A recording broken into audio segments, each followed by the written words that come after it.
James Gunn is directing the new Superman film. Gladiator grows its power-hungry cast. And we may have some news on what Quentin Tarantino's next and probably final film may be. All this and more on this week's episode of Freeze Frame.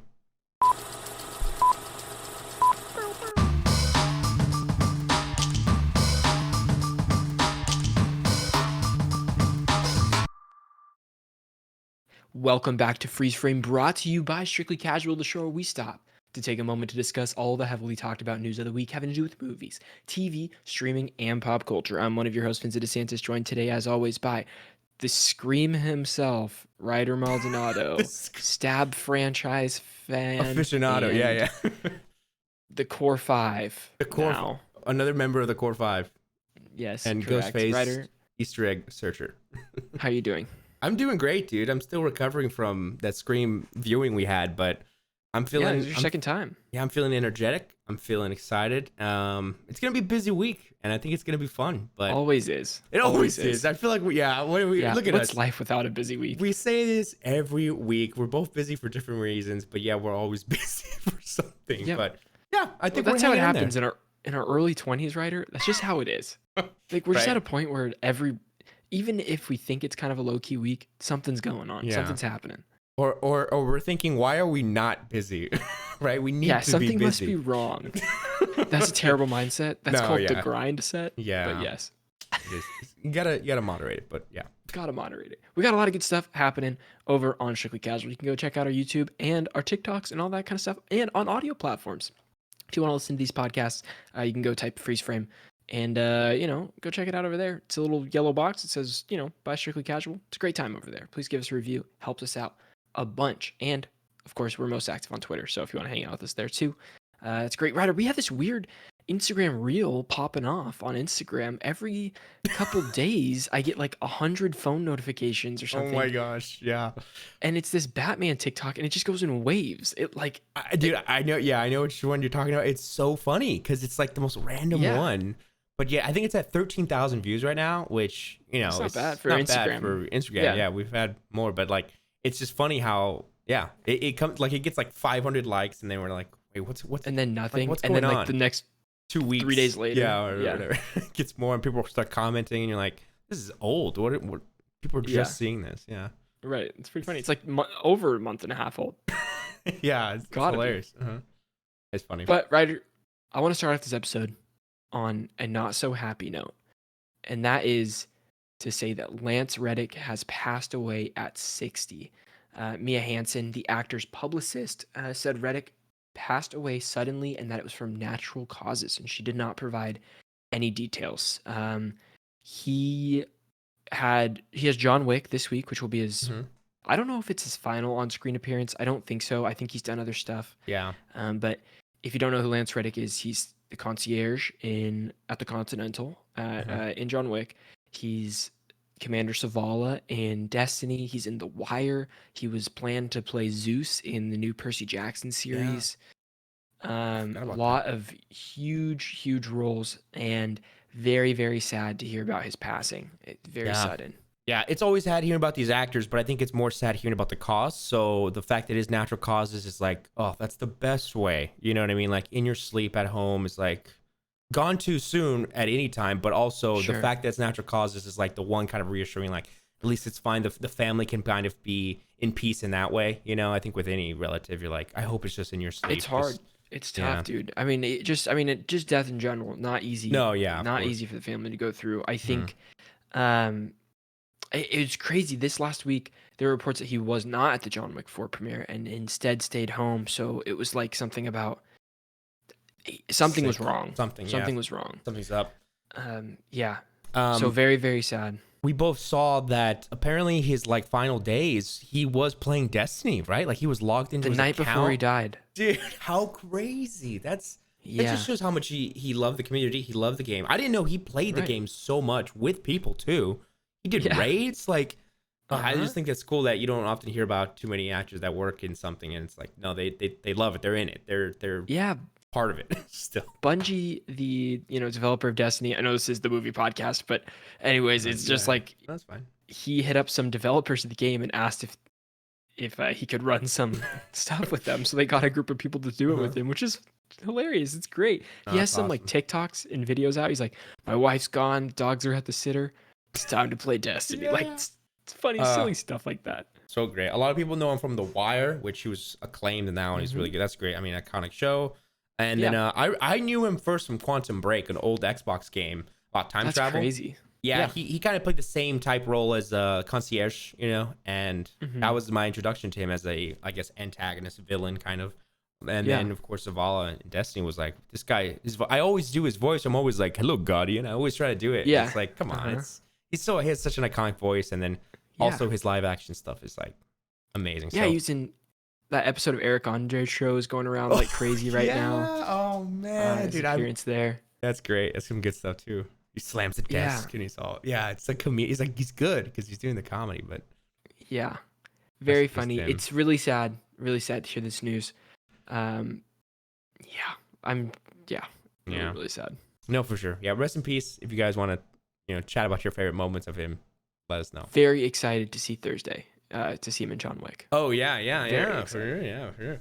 All right, well, moving on now. Here we go. We'll get some stuff here about Game of Thrones and Blade Runner series. Well, it's not Game of Thrones. My bad. Scratch the Game of Thrones. It's Blade Runner. Okay. Blade Runner. Not Game of Thrones. Yeah, You I heard don't- it here. I- We are not talking about Game of Not Thrones. talking about Game of Thrones. I already messed up the headline. Game of Thrones director to tackle Amazon's brand new Blade Runner TV series. This comes from Hollywood Reporter. A four-time Emmy nominee Jeremy Podeswa has signed on to work on the pilot for the new Blade Runner series that's coming. I almost forgot about this thing existed, but then I was like, no, yeah, that's right. They're doing that. They want to connect it to the past film. Surprisingly, Let me try to connect some dots for you right now. Here we go. Mhm, mhm. Amazon produces Lord of the Rings show, in which I felt, yes, we did go back to Middle Earth, but I Yeah. don't think we captured the heart of what Lord of the Rings is in that show. Yeah, un poquito, yeah, a little bit, yeah. That'll be perfect for Blade Runner because there's no heart at all in Blade Runner. That's perfect. That makes complete sense because just take a company like Prime to put on a service Sure. and make it I do love devout of any soul. if I have any soul or originality Uplifting. at all. Oh God, yeah. No, I think this will be fine. I think Yeah. Blade Runner is like a rich world, and I don't know, 4-time Emmy nominee Jeremy Podeswa. But that's why I'd say that, yeah. Podeswa. He signed on to Blade Runner 2099. That's what it's being called, to direct the pilot and serve as producing director and as an executive producer. Producing director. As producing director? What a funny way to put that. Yeah, producing director. I don't know. This is I don't know, copies guys. straight from Hollywood Reporter. Producing director. They previously worked on Game of Thrones, and I was like, oh, season 6, the premiere. If it was the finale, I would have been like, what? But it's the premiere, still great. But some good stuff. Season 6 is the best season of Game of Thrones, I think, still. So Really? I mean, yeah, it's a good one. It's Yeah. a really, really good one. I I think it's funny how like you could direct one episode of a show and then you're all of a sudden Game of Thrones director. Like that is epic. Yeah. Like that's really cool. you get that on your title. Yeah, I guess. Yeah, 'cause it's Like I such a did this heavy- for 1 week. It was like this guy was like I was on set for 1 week, directed one episode. I am now titled Game of Thrones director. Pretty epic. Hey, yeah, I guess it just It's goes true. to show how earned it. how rigorous it is working on that show. Yeah. Because with the budget and then like controlling everything, you're like, yeah, you're doing a feat of man in entertainment Sure. if you could direct the show. But It's pretty funny. yeah, Blade Runner, we know nothing about cast, know nothing about story or anything. It's still early stages, but I thought I would mention it because hey, more Prime content. So We'll see. if Blade Runner 1 is in 2001, I believe, or 2011. I think it was that one's like our time, like 2015, right? Oh, Kind of how it was Back to the 20 Future is, right? Like 2020. Yeah, it was Isn't 2022 or something. Yeah, 2020? it's our kind of year. I That's wanna right. say. And then there's 2049. Okay, Blade Runner yeah, 2049, Mhm. which is 20 something years after that. Mhm. We know that one, the movie. And then this is 2099, but so it's gonna be This all new is- characters in an even more depressing world. Yeah. I don't really know what it could be. Like I don't No, have yeah. any idea. No, you bring up a great point because thinking about even the latest film. I know the first one, of course, is so iconic. I don't even want to talk about it because it's its own thing. But the newest one with Ryan Gosling, it is such a depressing kind of. It's a heavy film. It's heavy. Well, the first one's depressing too. Yeah, They're both yeah. heavy. Yeah. like they're kind of like hard to get into, even though they're so Yeah. gorgeous. Yes, they're so gorgeous. Yeah, but, yeah. the theme. It's just interesting Wow. It's a very much like the world. This is a sad look on the future of the world, right? Oh, It's not. it's a terrible. It's a Yeah. very bleak look on the world. Yeah. Ugh. Um, I'm excited for whatever this is. I'm a huge fan of Blade Runner and 2049. I wanted to watch that animated show Blade Runner Lotus that was out on HBO Max, Oh yeah. and I just heard nothing but bad things about it. So I was like, I'm not even gonna give it a shot. Like, I'm not even God. gonna give it a shot. Yeah. I'm But interested to see if Denis Villeneuve will come back, maybe as a producer role or something, kind of just to I think he's done. style. You think he's just like Yeah, I think he just. he's Yeah, I out? think Yeah. he's done. He's in the Dune world. Yeah. He's taking over 3 Dune movies probably for the next. He doesn't need Yeah. to be back in this unless he has Okay. full control again. And he doesn't. Yeah. I don't. He Yeah. he doesn't really do these producing things You're right. You're right. that much Okay. Well. that I've seen. Yeah. Blade Runner, baby. Future. Jumping in to James Gunn. James Gunn is directing Superman Legacy for DC's new relaunch thing. A part of his tweet, says, it has been a long road to this point. I was offered Superman years ago. I initially said no, not because because I didn't have a way that felt unique and fun and emotional that gave Superman the dignity he deserved. Then, a bit less than a year ago, I saw a new way in many ways centering around Superman's heritage, how both his aristocratic Kryptonian parents and his Kansas farmer parents inform who he is and the choices he makes. So I chose to finally take on writing the script. But I was hesitant to direct, despite the constant pestering by Peter Safran and others to commit, sorry Peter, just because I write something that doesn't mean I feel it in my bones, visually and emotionally, enough to spend over 2 years directing it, especially not something of this magnitude. But the long and short of it is, I love this script, and I'm incredibly excited as we begin this journey. Hashtag up, and away. I was listening to this podcast, Mr. Sunday Movies, talking about this, about the decision for James Gunn. I think I've seen some people saying, I don't want James Gunn on Superman. I've seen some people saying, oh, I think he's perfect because James Gunn does a great job at adding heart to people. Like we've seen it from Guardians, how even losers have like heart. Like not that they're loose, but losers have such a great heart, right? Like take away he's good at doing creatures, he's good at doing like space monsters and stuff like that. But I think the heart of movies with these characters about emotional ties to each other, he does good at that. So there's the strength there of making Superman hopefully relatable in a weird way because he's a kid from Kansas, but also he has to struggle with like you were saying with both. But I think it's also, since this is the first kind of new chapter, I think it's good that he's directing this because he's setting the tone. It's like, yeah, this is what it needs to be, guys. Yeah, I don't really fall into the camp of like, we talked about this before. Like, I like some of James Gunn stuff, and the other stuff I'm like not hot on. But I think it's always stronger when the person that writes it also has that vision for it, that directs it. In any case, it doesn't matter who the writer writer director is. If you come up with the project and you are like, that passion fuels behind it, that's going to come out in your directing. And I think that is that's great. It would feel weird, I guess, if he wrote it, like written by James Gunn, and then he gives it to someone else to direct to start this new era of DC. Like, he's the head of DC, like all this stuff. Like, I think this is okay. I think this will be good. I respect the intimidation though. I respect it. Because it's like, I think it's like, sure. I don't know. Like, I can't. It's Superman. But when you're like, if he loves, dude, it's funny him saying I love the script because it's his own. He's like, well, yeah, but I mean, right? It's hard to not. Right. You might be proud of something you make, but it's hard to like love it because every time you go into like when you're creative on something and you make something, you'll watch it and be like, oh, there's this I would have changed. I would have changed this. I would have changed this. Like there's always that. It's never done, never finished, stuff like that. So like I'm assuming it can have that kind of, I don't know, creative pull when you're directing too, of being like, oh, I wish I changed this. I wish I changed this sort of thing. Yeah. Oh, that's crazy. There was something else I was gonna say about this. Oh, when he did like Brightburn, which is a movie, but kind of like if Superman the kid was bad, right? You've seen it, right? We talked about this. So I was like, okay, he's good at showing also power set and like powers, how they feel real in the world. Because I think it's sometimes with Superman, it's tough to make it feel real, like he's flying around. And it's like, is it real? Yeah. But I don't know, just like a little note. But I'm interested. Look, I just want to see. I'm rooting for these guys. I'm rooting for DC. Oh, me too. Shazam 2. I hope this is a great movie. look, we saw Shazam 2, their numbers weren't doing good, and it's like, I think because we're still not there yet, we need a clean restart, right? We need to make it Yeah, clear. I mean, I don't know anybody that was excited to go see that this weekend. Yeah, It made less than Morbius opening weekend. that's wild, dude. That's crazy.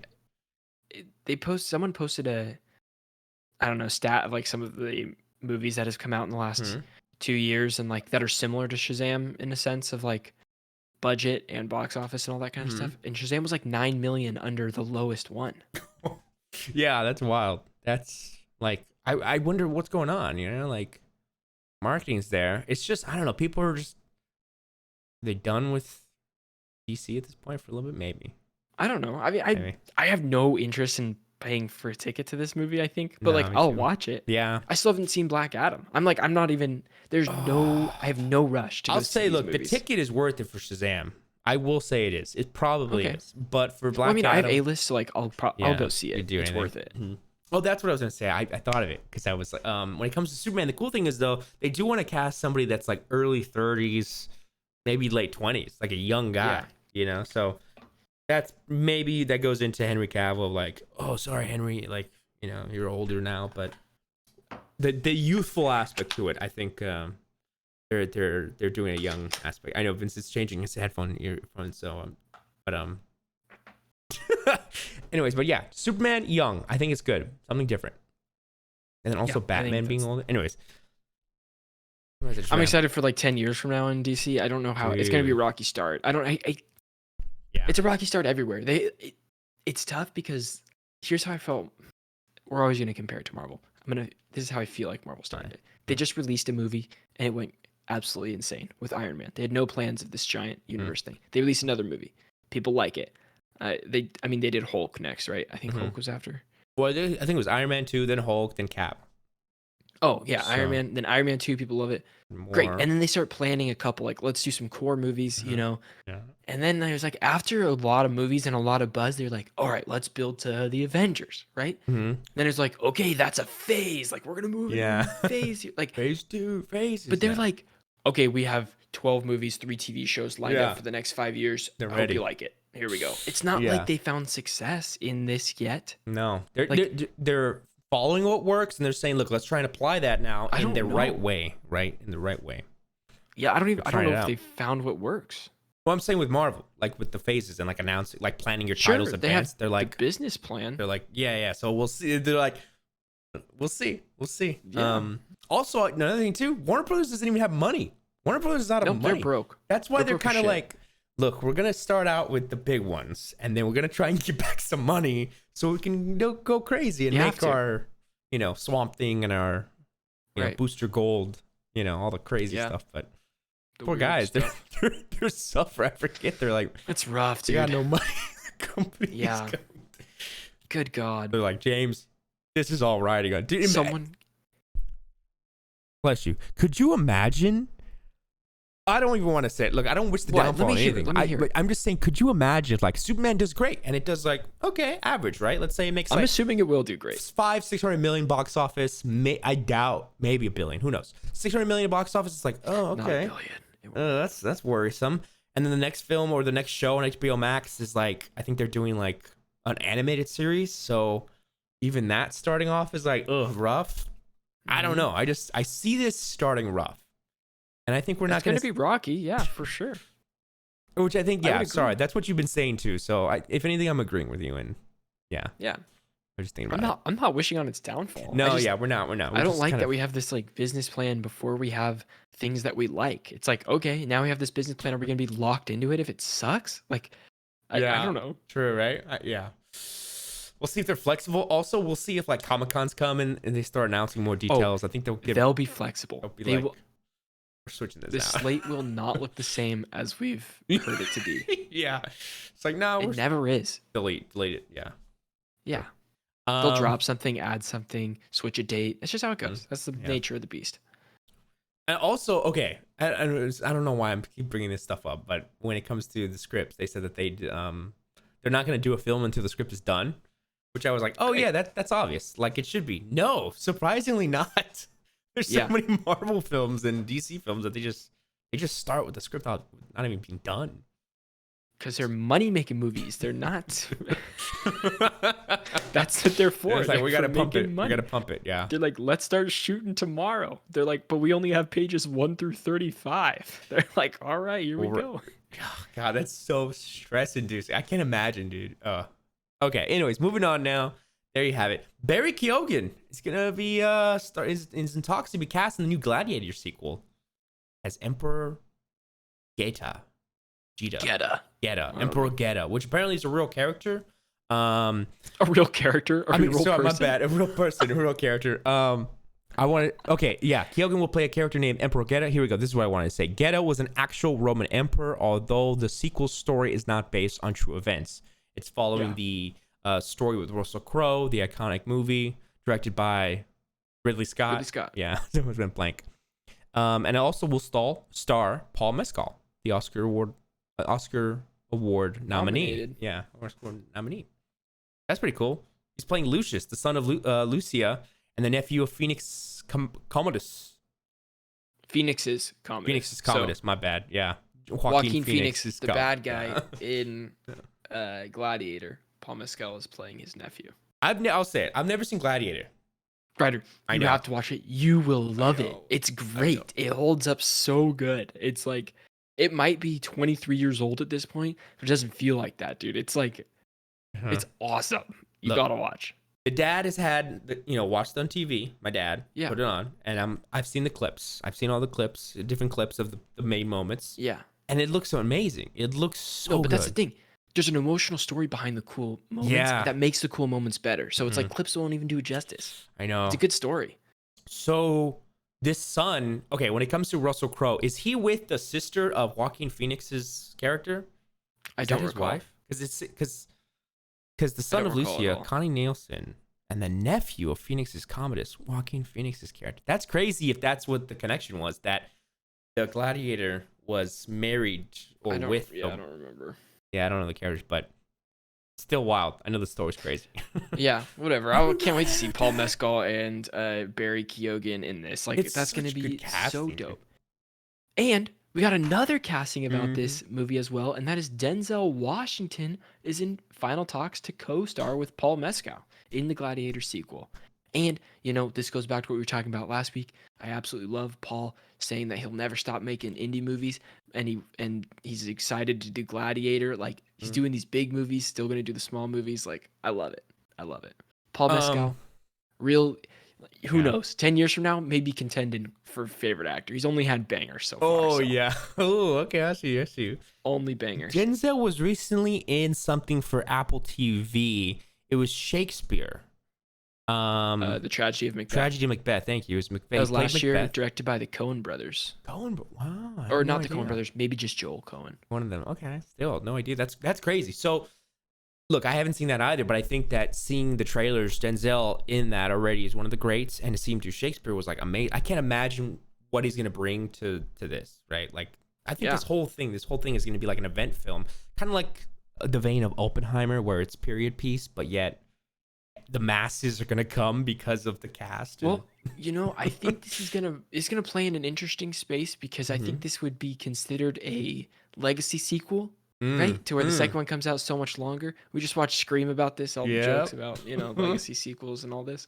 But I think it pulls a lot of audiences. You're gonna have a lot of people that are here, like who have seen Gladiator when Gladiator came out in 2000, and people will be very excited about that. And you'll have a lot of people new to it that maybe haven't seen the first one that'll watch the first one to watch the second one. Myself included. I bet that this will be Gladiator subtitle, not Gladiator 2. Yeah.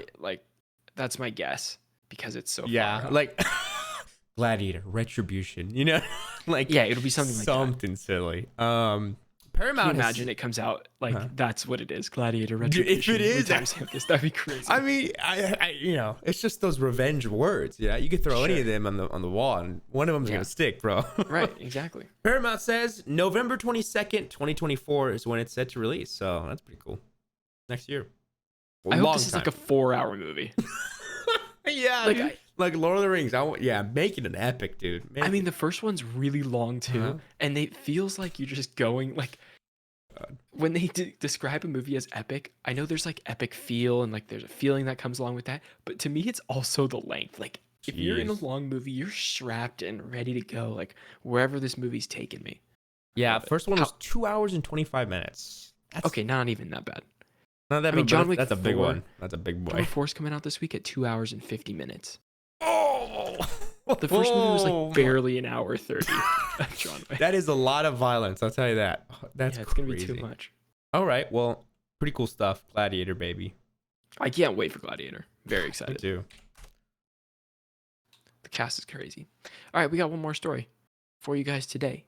And Ryder, take us into it. Are you Oh ready? God. Okay. You're Okay. recording. Here we go, guys. In 3, 2, 1, go.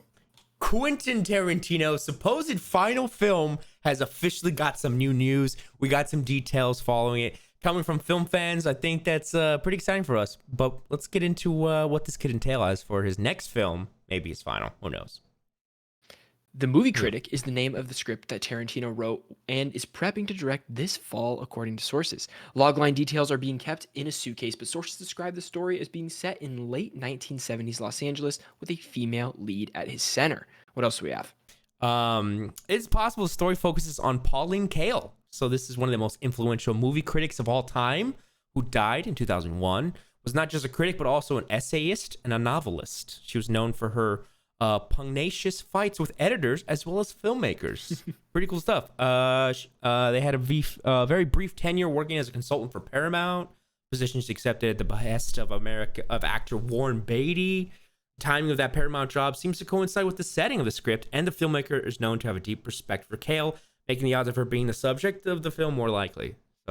So there were some exciting. clips circulating on Twitter and Instagram these last couple days of Pauline, like interviewing different directors and actors and stuff like that, and everybody had one common like thread line through all of this. Huh? Kate Blanchett will be playing Pauline. Like Ooh. that is what everybody thinks. And then it's that clip from the Oscars last year where Tarantino's presenting an award or whatever, and he's listing off these names of like previous best actress winners, and he's like Kate Blanchett, and so people like clipped that out and then are putting that next to these clips of like connecting these threads. I think it's hilarious. I'm for it. That would be crazy. But I think she, like Kate Blanchett, carries herself very similarly how Pauline Kael carries herself, and I can see her playing that role, like nailing that role. So I think that would be interesting. Yeah, no, absolutely. I think in Tarantino's past film work, he's done great at making such strong female leads. I think. I don't know if there's been. That's the most debatable thing you've ever said. Yeah. Yeah, I mean, okay, because I think of Inglourious Bastards. I think of the girl that burned down the Nazi theater. I think of I think it was a great representation of Sharon Tate, even though it was brief. I know it was brief. I know. I don't know, dude. That's a hot take. I know that's a hot take, but I think I don't know. It was just showing her at a distance. Sure. I don't know. Look, if you could disagree with me, that's cool. I don't really. Yeah. I don't really have a strong opinion on this. I just have a. I'm neutral on it. I'm not. But I think specifically the main thing, my main source is Kill Bill. I love Kill Bill, and I think that absolutely. With her, I mean, she's one of the coolest characters in all of film history. So I think Kill Bill's awesome. I think the way that he could do this would be really cool. Of like again showing that film history style of like Once Upon a Time in Hollywood was very like chill, it was very relaxed. Yep. I don't know. This could be kind of that same thing, but maybe maybe chill and relax for a certain extent, for a little while. You're right. Yeah, until the ending. I do think that Tarantino thrives in the film history backdrop setting. Yeah. Like he really nails that of feeling like you're there. And so I think that's pretty cool. I think that would be pretty awesome to see this. Yeah, this guy's always everybody's always talking about Tarantino, right? With his movies, what he chooses to do, what he writes about, and what he says. Yeah, what he says. Like it or not, I think he's done some stuff that's it's taught in film schools for a reason, right? So yeah, I don't know. Take it what you will. He's one of the greats of our day, I would say. Yeah, I'm excited what he does next. I'm excited. Yeah, and this being his final movie called The Movie Critic is absolutely going to have perfect. It's going to have some sort of lasting. He's gonna punch. There's gonna be a big punch in here that is like, the industry is this. Here's how I felt in the industry. Here's what critic is like. I mean, it's gonna be. It's gonna talk about how critiquing films have probably changed over the years as well. Like, there's gonna be a lot of that. Yeah. What's cinema? What isn't cinema? Right? Like maybe his point of views on that, and like what this film critic Pauline Kael, like her stance on it. Like I don't know how she would critique. I don't know what her angle was. So that's gonna be interesting. If you look at some clips online, like I'm sure on Twitter you'll find some. Yeah. She's very intense. It's really cool. Like yeah. I'm like, oh yeah, I could see Tarantino making this character like really fun, or making this person like Yeah. have a really interesting movie behind it. So this project right now does not have a studio home. It could go out to studios or buyers as early as this week, according to sources. That's crazy. One frontrunner could be Sony, where Tarantino had a tight relationship with topper Tom Rothman, and Sony distributed Once Upon a Time in Hollywood.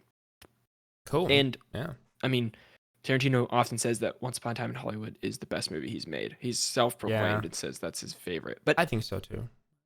Really? I would say. Yeah. I like it a lot.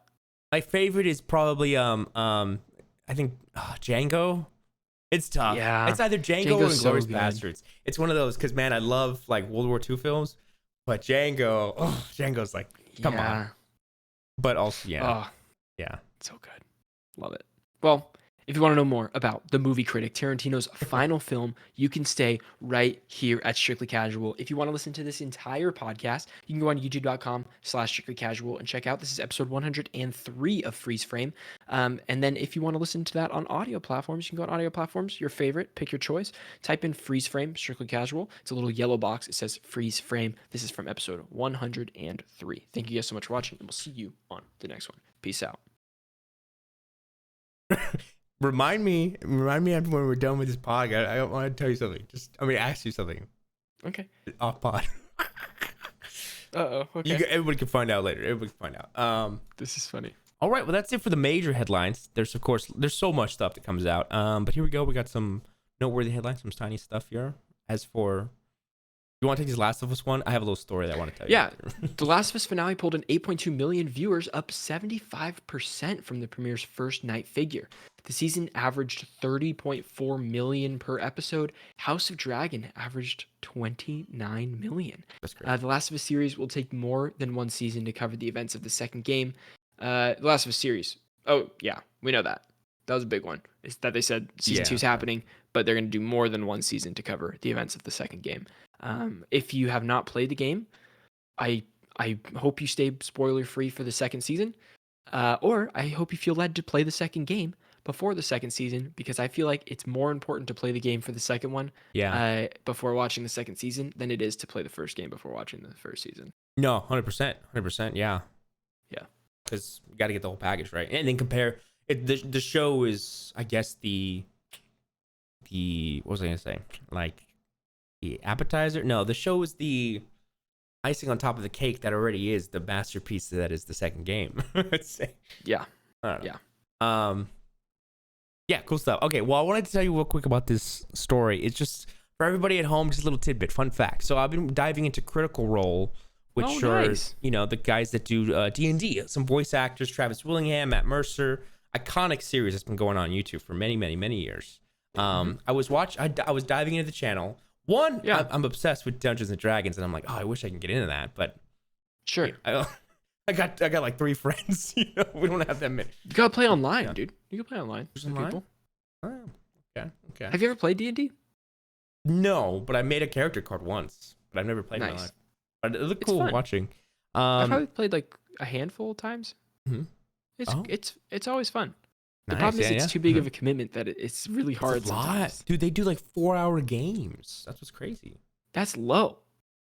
Imagine that once a week. Like, honestly, they want to do it every something night for like 5 weeks or something. Yeah, and they're working actors. Like, Ashley Johnson's going back and forth from New York to, like, that's crazy, Anyway, so I was watching in that channel, Brian Foster, one of the members, has a interview show called Between the Sheets. One of the episodes, he's interviewing his girlfriend, or his fiance now, Ashley Johnson. So I was watching it because I wanted to learn the story of Ashley Johnson, and I didn't know the way they met was this guy Brian Foster was a roommate to Troy Baker when he was making Last of Us Part 1. Oh, that's hilarious. And so they've been roommates for so long, and they were neighbors to Travis and Laura Bailey.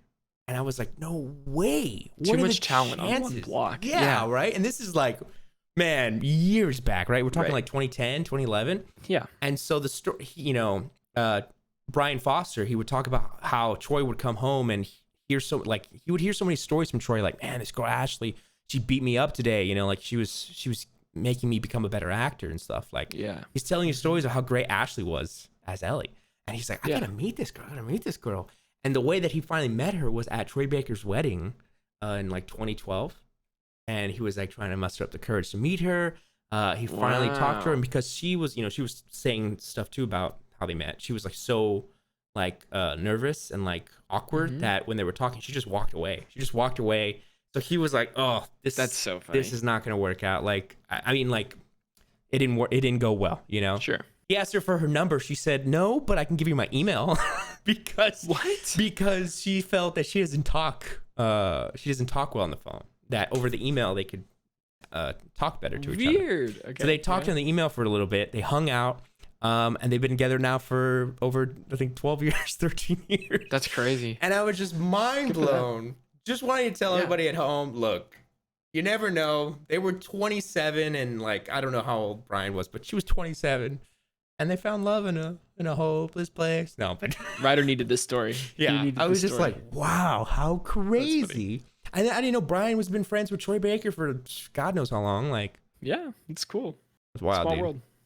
Okay, sorry. I'm How are you liking Critical World, by the way? Are you listening to a lot of it or watching a lot of it? Yeah, I watched a little bit of. I didn't want to get too like. I didn't want to say, hey, let me watch this every day because it's 4-hour videos. But they do it as podcasts. Yeah, that too. I mean, it looked fun. Like they looked like they were having such a fun time, and I was having a good laugh. Have you seen some too? I haven't really watched any of it. I've seen like clips and stuff, like when they go popular and all that kind of stuff. But I mean, I kind of want to start it. I have like easily 8 hours of driving this week going into the office. So that'd be a couple episodes. I don't really know how long a season is. It's like 20 episodes or something. Shoot, yeah, I'd have to look into it. I was afraid to even just like 100 hours of Critical Role. Yeah, because when I find something I like, I get so infatuated that I dive into it. So I'm like, I don't know if I can, but yeah, it was funny because they're amazing voice actors. So they're doing their characters and being silly. It was great. Yeah. But yeah, that story blew my mind. I was like, wow, what are the chances? Ryder, what have you been watching this week? Okay, saw Scream. We saw Scream again. I were talking about Scream last week. My first time. Yeah. Yeah, Scream, I think was a lot better. I mean, well, just the same. It was just the same the second time. Again, I love the franchise. I could dive into it forever, but I'm excited for the new one. I'm speculating already on who the next killer could be, you know? And then I saw this film in class called Certified Copy, which was pretty cool. Have you seen this film? It's I want to say it's a Iranian film, but it's all in English. I believe it is. Correct me if I'm wrong, anybody. But the fun thing about this film is that there's the two protagonists, two characters, a man and a woman, and the whole time you don't know what their relationship is. It's very ambiguous. Are they married or do they not know each other at all? And the conversation that they have throughout the whole film is like, is it a sense of humor? Like, oh, this is my husband, blah, blah, blah. Like, is she being literal or is it just a joke? And you couldn't, and there's a lot of context clues. Throughout the whole film, it's just a mystery, but it's a drama. And they never tell you. And so I love it. We spent all of class trying to figure out, are they, aren't they? Like, who knows? But it was fun. I love mysteries like that. But I love that. That sounds great. That's it. What about you? What you been cooking I would with? love to watch that. I watched a couple things this week. I went to see the Demon Slayer movie. Oh yeah. Did I talk about this last week? No, I didn't. I saw your review was a little lower than I like Demon Slayer. I think it's fun. It's a good time, good show. This movie was quite literally 2 episodes of a previous season and 1 episode of the new season that's not released. So it is the definition of the event film. It is not a movie. This is it's an hour of content that already exists 2 years ago and 25 minutes of a new episode of the new season. So you watch all of this just to watch that new episode, and that's it. And they play the credits of every episode during the movie. They play the commercial break thing where like where they would usually cut to commercial. Mm-hmm. It plays that, and then it plays like the other bookend of the commercial thing again. The presentation was so lazy, it hurt me. People in the theater were like looking around at each other because the previous Demon Slayer movie was like A movie. amazing, like Yeah. like incredible, like awesome. It was like the first season, and then you have the movie, and then the second season, and this one is like, oh, we're gonna make a movie, but we're just gonna break off the end of the second season and break off the beginning of the third season to just tie it together and release it and make money. It was a money move. It was stupid. That's sad. That's really sad. But that being said, the last 2 episodes of season 2 on the big screen, very cool, very fun to watch. They were incredible. Mm-hmm. So that was a big disappointment for me. I watched 5 Seconds Flat, which is a film by a music artist. Her name is Lizzie McAlpine, and she did a whole movie for her album. And it's beautiful. It was beautifully shot. I thought it was really good. And all of a sudden, I'm obsessed with this artist. She's great. I just read your review. That's hilarious. She was fantastic. I highly recommend it. It's on YouTube. It's a great watch. Fantastic. And then I watched a couple more. Champions with Woody Harrelson, which is a new one. Yeah. Woody Harrelson teaching a basketball team of just like mentally impaired students, basically, or mentally impaired adults. Yeah. And basically their journey to the Special Olympics. And it is inspiring. It's hilarious. When I say it's funny, it is like laugh out loud, laugh your ass off for an hour and a half. Like it is so funny. I want to say you've created a new term. I'll give that to you. You're gonna be humble and say, no, that's just the thing. You put here incredible LPM on this guy. Can you let everybody know at home what's LPM? Let me tell you a little bit about the LPMs, okay? So I have a big thing in my life, and that's the CPW. Okay, the CPW is how I buy clothes. It's the cost per wear. If I look at something and I'm like, oh, this is really expensive, I'm only going to wear it 2 times, that is a terrible cost per wear. Do not buy it. If I buy something that is like, oh, like medium price, like I'm going to wear it all the time, like whatever, that is a good cost per wear, that's fine. I'll buy it, you know? I always look at it like that. This had incredible LPMs, laughs per minute on this movie, okay? Like, now this one, it's not like the LPMs sell you on a movie. I'm just saying, it has really good LPMs. If you want some good calories burned by laughing, this is a great movie to go see. Dang, that's great. No. I'm gonna start telling people, hey, gotta worry about the LPM, coined by trademarked Vincent DeSantis. I probably heard it somewhere. I don't think it's original by any means. No, it's okay. We'll give it to you. I appreciate laughs per minute because you gotta stay consistent. Because sometimes movies they're just dry, and it's like we gotta start cooking them. I need more. I need more here. It does. It doesn't quite overstay its welcome. Very good. It does have some flaws. The movie. But they're easily overlooked. I put this in my Letterboxd review too. It's just there's some things that are like movie type stuff, but it's worth watching. And then we already talked about Scream. I really loved it. And then I finally watched this one movie this is the final one I watched. I finished it last night. Called This Is Where I Leave You. It's from 2014. They just added it to Netflix. I had never heard of it before, but I saw it on Netflix. Jason Bateman, Tina Fey, Adam Driver, Corey Stoll, who's I can only see now as stupid. Oh, MODOK, baby. MODOK. Yeah. Catherine Hahn, like Dak Shepard, Ben Schwartz. Like this is a stacked cast, okay? Movie was bad. Movie was pretty bad. It's about these guys, these siblings dealing with the death of their father. It was kind of funny, kind of crass for no reason. And I don't know. It was just, it existed. The movie just exists. I don't know if I had a fine time watching it, but it's not good at all. So I don't know if I recommend it. I wanted to say, okay, I was going to tell you, I want to hear your Scream list. I see you have a Scream list. Couple things. Yeah. I'm so surprised that you have some really high ratings for a lot of these. I mean, 7s and 6s is high for me. I'm like, oh, that's good. That's great. Number 1 being your favorite. That's cool. Where would you put? I know it's okay. Even ranking 7 on this new one, you gave it a 7, the latest that we saw yesterday. Okay, so my list right now is crazy. Scream 1 being the best, then Scream 5, which I don't know if I agree with. That was recency bias. I might have to switch some stuff around. Then Scream 4, then 3, then 2. So backwards order. I know people like 2, but I thought it was the weakest. Even though people say Scream 3 is the weakest, I like the movie aspect of like making Stab, like all the production stuff around Stab, because that is the commentary that I find funny in the Scream movies is about like the movie commentary as well. And so that being such the biggest part of the third movie made me like it way more, even though the Yeah. killer was the stupidest in the third one, the dumbest killer, Yeah. the dumbest Roman. plot. So that's a tough one for me to rate. It's really hard for me to place this one because I think there's a lot of throwaway like moments in the Yeah. new one. So it's hard to like rate it higher than, I don't know. I'd probably put it below Scream 4. Okay. Interesting. I put it right in the middle. I think I got Scream, this newest one, strictly on the reveal. And then I would probably go. You would put this one the highest? No, Scream 6 is the best one? Scream 1 is the best one. The first one will forever be the best because it's so iconic, right? And then it goes the newest Scream, and then 4. Wow. Yeah, and then 4, and then I don't even really like 5, and then I'll probably put 2, 5, 3. Here's what I was missing from the new one. This is no spoilers. Mm-hmm.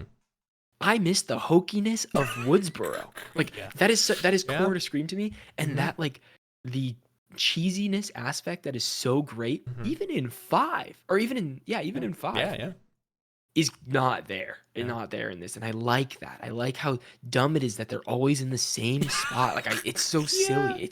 It's great. You're like, you're still in this town. You're survived all these massacres that have happened. Like 5 massacres over the course of 20 years in the same neighborhood, in the same street. It's not bad that this one takes place in New York. I think it's cool and it's great. You have to switch it up. It's a franchise now. You know what I mean? Franchise. You gotta do what you gotta do. But I don't know. No, but I was. Hey, it's fun stuff, dude. I gotta tell you. Tell me, 3 months ago, if Vincent would be into Scream, I'd be like, nah, there's no way. And now you're I hooked. watched the first one. Hey, you gotta think Allie. Allie's the one who got you in, right? It's true. It's true. All credit goes to her. I'm happy. Okay. Well, that's what we've been watching, ladies and gents. Stay safe out there. If you get a phone call from a random stranger, don't answer it. No. Remember, here are the rules. Never say I'll be right back. Yeah. Never trust the love interest. Stick together. What is it? Stick together. Don't have sex. That's Don't always have the rule. sex. And if you're a new friend in a friend group, might as well just leave it because you might as well you're just gonna be done. sussed out. You're dead. Yeah. Yeah. Beautiful. Okay. All right, guys. And on that note, we love you. We'll see you next week for episode 104. Stay safe. Stay frosty. Stay warm. Peace out, everybody.